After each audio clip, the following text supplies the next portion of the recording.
God is a construct of the mind. But before all you religious people switch over, God exists. But it does not exist as a construct of the mind. The mind is replicating what it imagines God to be. The one that we are, the true consciousness that we are, we don't have to imagine. We have a instinctive, perfect connection with God. But when we believe we are the mind, we have to act as if we are this mind, which means we have to imagine God. I don't know if this makes sense. When you are a human, when this mind that is speaking now, and the mind is the only thing that can talk, it uses the body to verbalize what it thinks and what it knows and what it wants and what it needs and what it assumes and what it chooses. So the mind is admitting, this mind is admitting that it does not know God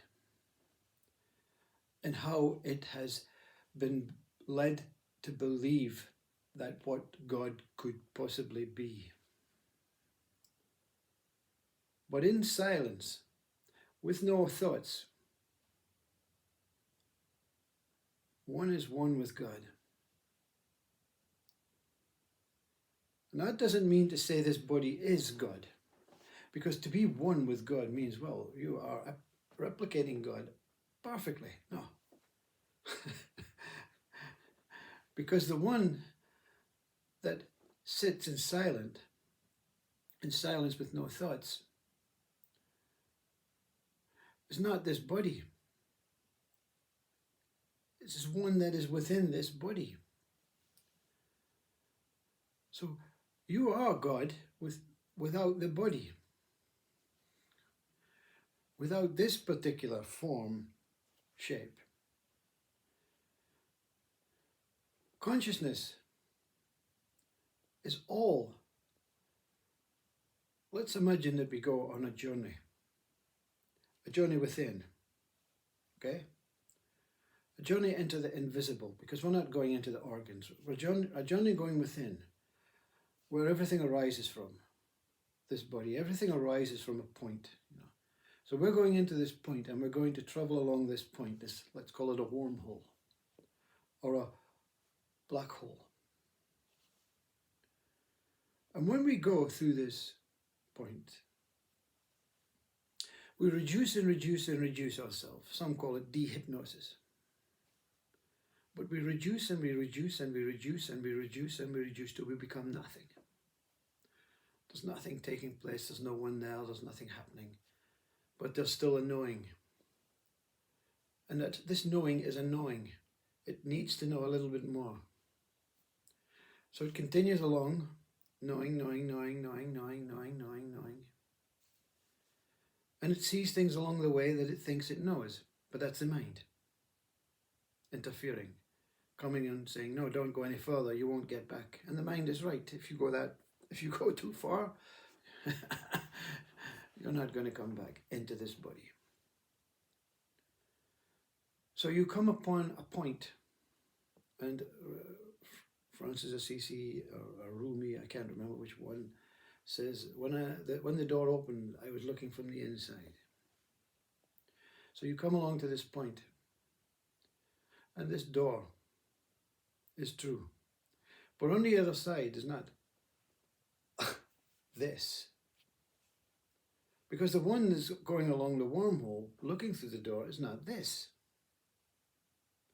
Because you've denied this, because you're saying, I'm not interested in this life outside. I'm not interested in what's going on with this eyes and this mind and this thoughts. I'm going deep within my being state. So you pass through the being and you become the being. And this door opens. So when this door opens, on the other side is a reflection of you. Nothing. Consciousness. Beyond nothing. And at this point, the revelation of God, the revelation of life, the revelation of the universe, the revelation of all wisdom is revealed in this moment, this one moment. And you are sent back by consciousness. If you were to go through consciousness, if you were to say, no, I don't want to go back, I'm there. So why can't I not just be there? Because you know that whatever in that moment, that the God is on the behind consciousness. And you cannot return once this has been exposed. So you've went to the farthest point that no living form or non-living form, no being, no soul, no spirit can go beyond.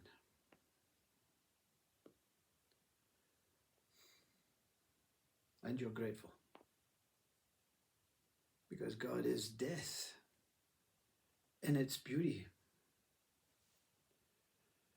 No more reincarnation beliefs. No more returning as a body, an animal, a form, a cloud, a tree.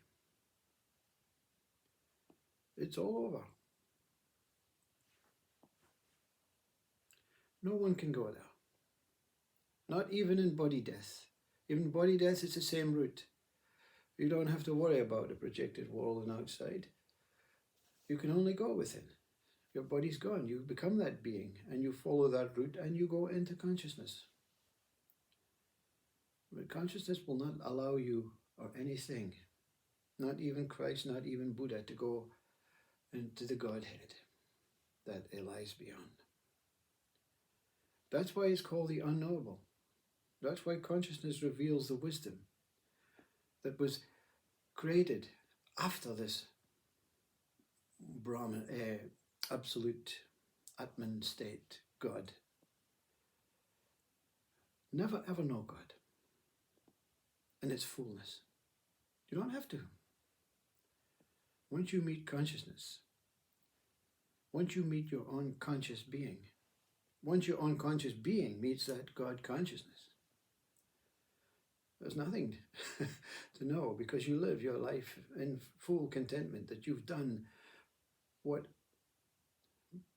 all will have to do at some point, whether it's before body death, after body death. We have to go into that place of birth, that place of being, that place that Rumi speaks about, which is, it appears to be a beginning, but it's not a beginning because the beginning is God. And you know, whilst you are a section away from God, there's no beginning, no end. But if you was to force your way through consciousness, you would be put to hell. And that's the end. Because God is hell to what we truly are, spiritual beings, soulful life. So, but while we are alive or in consciousness, God is good. God is paradise, God is heaven. And you return and you realize this is heaven. And when the body goes, heaven. And when the body comes back again, heaven. We can make hell of it when we try and find something that we're not here, that is impossible to discover, impossible to realize, impossible to find. God may echo a voice through the consciousness, through the door, but you're protecting yourself always from God because it's untouchable. It is beyond the king and the queen that we make emperors of. God is beyond emperors and kings and queens. It is sacred, sacred, so that we want to find it in our human mind form, but in our conscious being, we want to protect our human form mind from seeing it, from knowing it. That's God. Doesn't exist. If it begins to exist in your mind, you're going to look for it, and you're going to find consciousness, your own consciousness, and you're going to send yourself back with some joy, with some wisdom, that you've found the unfindable. Consciousness is as far as we can go. Consciousness is all that exists. Everything else is sacred and undiscoverable, unknowable. That's what God is, unknowable. So when you're a religion, you're celebrating. When you're worshipping consciousness. And consciousness itself, when you become being, doesn't have to worship. It knows. No more meditation. No more dehypnosis. No more seeking. No more looking. You've discovered the ultimate that a human or any living form can discover, or any being form. You cannot go beyond Christ. You cannot go beyond Buddha. You cannot go beyond all these states, all these individuals, all these. You can become similar, but it's freedom.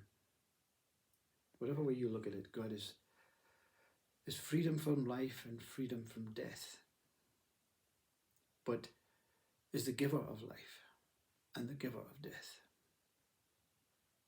Just no one dies and no one truly lives until we discover God's consciousness in our very own being.